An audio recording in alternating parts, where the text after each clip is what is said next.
Juneteenth, short for June 19th, marks the day in 1865 when Union soldiers arrived in Galveston, Texas, the last stronghold of slavery in America, and finally told the enslaved people that they were free. This happened 2.5 years after Lincoln signed the Emancipation Proclamation.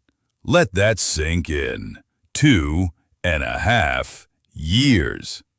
The Emancipation Proclamation freed slaves in rebel states, but it wasn't enforced until the Union Army took control. In places like Texas, slaveholders simply ignored the law. Many didn't even tell enslaved people they were free. Why would they? It was free labor. This was not just a delay, it was a deception.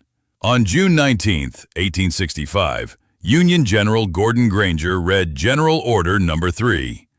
The people of Texas are informed that in accordance with a proclamation from the Executive of the United States, all slaves are free.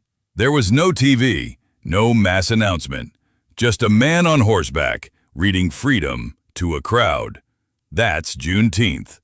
For the newly freed people, it was a moment of celebration and confusion. Families were broken, wages didn't come, and the promise of freedom was complicated. Still, they celebrated. They held church services, sang songs of liberation, and cooked food as a community. It was their July 4th, and still is.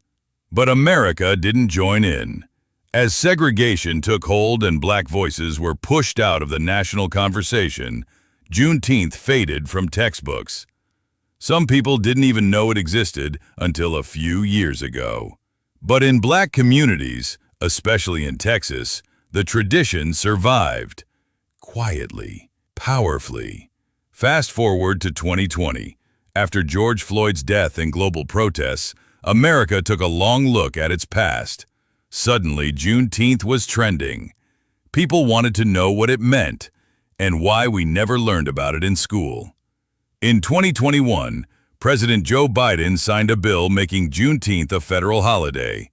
156 years after the first celebration. Juneteenth is not just about the past. It's about how we remember it. It teaches us that freedom isn't always immediate, and justice has to be enforced, not just declared. It reminds us that America's promises have often come late to those who needed them most. But they came. And we honor the people who waited, hoped, and made it happen.